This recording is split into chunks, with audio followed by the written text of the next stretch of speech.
Assalamualaikum warahmatullahi wabarakatuh.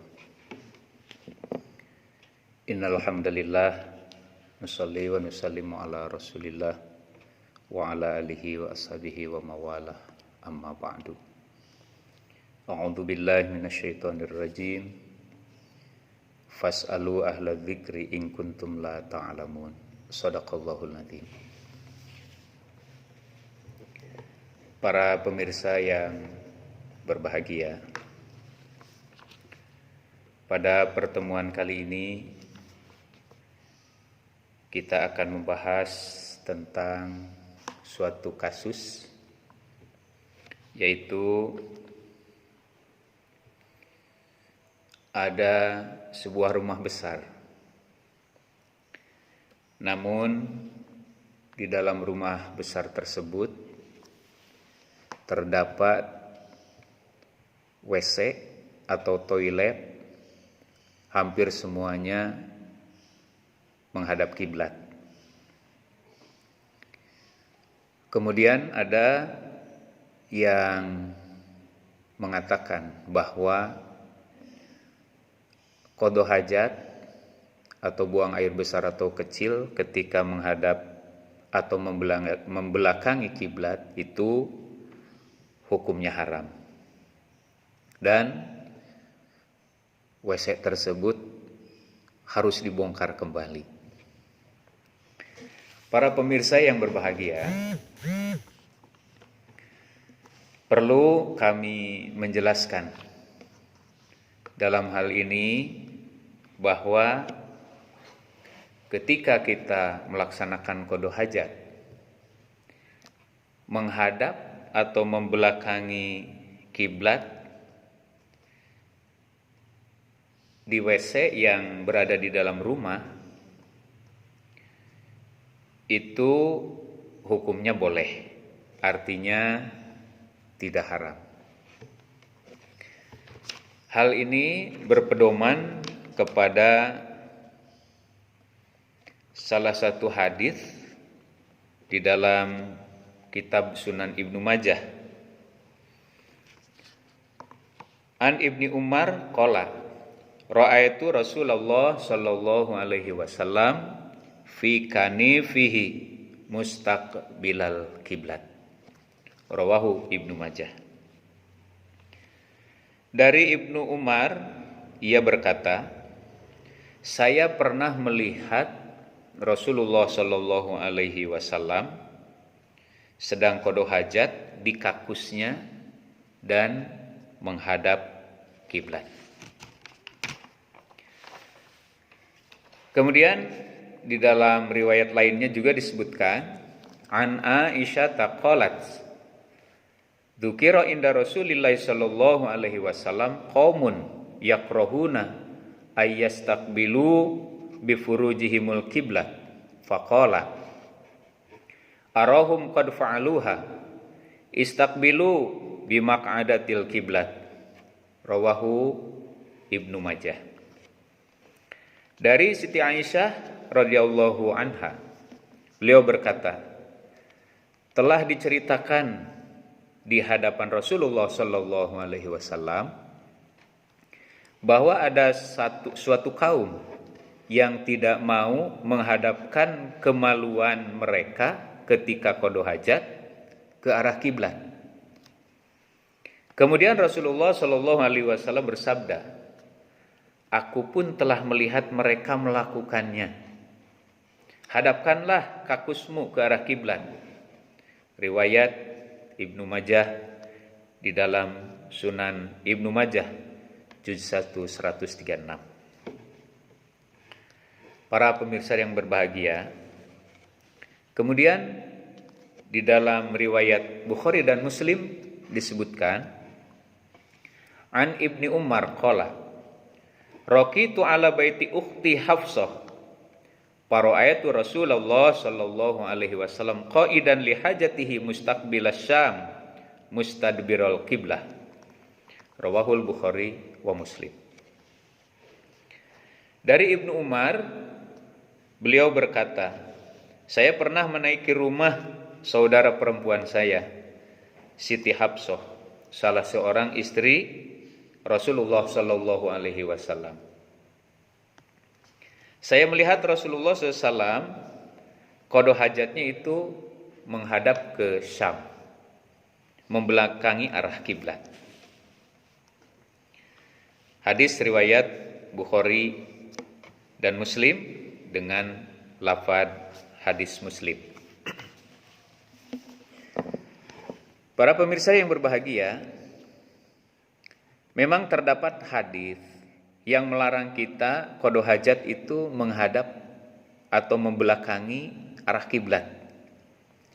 Sebagaimana di dalam kitab Sahih Muslim, An Abi Hurairah anna Rasulullah an Rasulillah sallallahu alaihi wasallam qala idza jalasa ahadukum ala hajatihi fala yastaqbilil kiblata wala yastadbirha. Dari Abu Hurairah, Rasulullah sallallahu alaihi wasallam beliau telah bersabda, apabila salah seorang di antara kamu qada hajat, maka tidak boleh menghadap ke arah kiblat dan tidak boleh pula membelakanginya. Hadis riwayat Muslim. Mengenai hadis ini, para ulama menjelaskan sebagai berikut.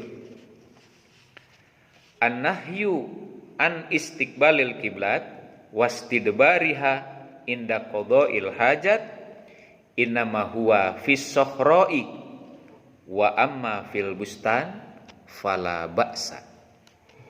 Ta'liqus Sahih Muslim.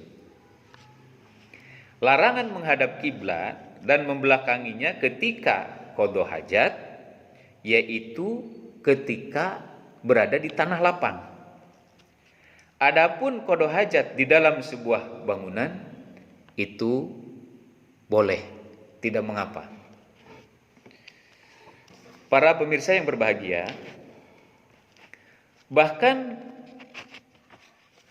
boleh hukumnya seseorang qada hajat di tanah lapang sambil menghadap kiblat atau membelakanginya, asalkan antara orang tersebut dengan kiblat ada sesuatu yang menutupinya atau yang menghalanginya. Sebagaimana di dalam Sunan Abu Dawud, An Marwan Al-Asfari qala ra'aitu Ibnu Umar ana khorahilatahu mustaqbilal kiblat thumma jalasa yabulu ilaiha faqultu ya Aba Abdurrahman alaysa qad nuhiya an hadza qala bala inama nuhiya an dzalika fil fadha'i fa idza kana bainaka wa bainal kiblat syai'un asturuka fala ba'sa. Dari Marwan Al-Asfar, ia berkata, saya telah melihat Ibnu Umar memberhentikan kendaraannya menghadap ke arah kiblat. Kemudian beliau duduk, buang air kecil menghadap kepadanya. Saya berkata dan saya bertanya, "Hei Abu Abdurrahman," itu panggilan untuk Ibnu Umar, "bukankah hal ini telah dilarang?" Beliau menjawab, "Ya." Sesungguhnya yang terlarang itu adalah di tanah lapang. Apabila terdapat sesuatu yang menutupi antara kamu dengan kiblat, maka itu tidak mengapa. Hadis riwayat Abu Dawud juz 1 halaman 3 dan 4. Para pemirsa yang berbahagia, Imam Nawawi telah berfatwa di dalam kitabnya yaitu Syarah Sahih Muslim sebagai berikut. Innama yajuzu al-istiqbalu wal istidbaru fil bustan idza kana qariban min satirin min judronin wa nahwiha min haitsu yakunu bainahu wa bainahu salasatu adru'in Fama dunaha wa bisyartin akhar wa huwa ayyakunal ha'il murtafi'an haitsu yasturu asafilal insan wa qaddaruhu binahwi thulutsai dzira'in fa in zada ma bainahu wa bainahu ala thalathi adru'in aw qasara al ha'il an thulutsai dzira'in fa huwa haramun kassohra'i illa idza kana fi baitin bunya lidzalik fala hajara fihi kaifa kana. Sesungguhnya diperbolehkan menghadap kiblat dan membelakanginya ketika qada hajat dalam sebuah bangunan jika tempat qada hajat tersebut berdekatan dengan tabir, baik itu berupa tembok ataupun sejenisnya. Sekira jarak antara tempat qada hajat dengan tabir itu sekitar 3 hasta atau kurang, dan disyaratkan bahwa penghalangnya itu tingginya kira-kira dapat menutupi anggota badan seseorang bagian bawah. Para ulama telah memperkirakan setinggi 2/3 hasta. Apabila antara tempat qada hajat dengan tabir penghalang itu lebih dari 3 hasta atau penghalangnya pendek sehingga kurang dari 2/3 hasta, maka haram hukumnya. Sama halnya seperti di tanah lapang. Kecuali kakus itu berada di dalam rumah yang memang dibangun khusus untuk yang demikian itu, maka tidak terlarang padanya bagaimanapun keadaannya. Nah, dari beberapa hadis ini dapat diambil kesimpulan bahwa qada hajat itu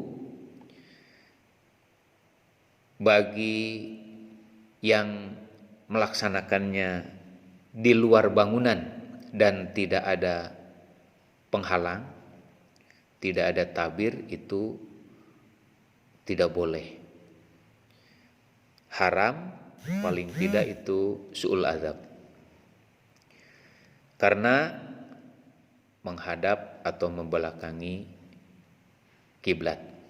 Adapun qada hajat yang dilaksanakan di rumah atau di bangunan-bangunan tertentu, apalagi kita telah mempersiapkan bangunan yang disediakan sengaja untuk melaksanakan itu, maka itu tidak terlarang. Namun apabila bisa dirubah dengan mudah atau kita baru merencanakan, walaupun di dalam rumah, itu alangkah lebih baiknya untuk tidak menghadap atau membelakangi kiblat. Jadi bagi yang sudah terlanjur di rumahnya itu tidak usah menghambur-hambur biaya untuk membongkarnya. Jadi sudah didiamkan saja, karena itu ada keterangan yang menjelaskan tentang bolehnya. Demikian pada pertemuan kali ini, mudah-mudahan menjadi gambaran. Barangkali ada yang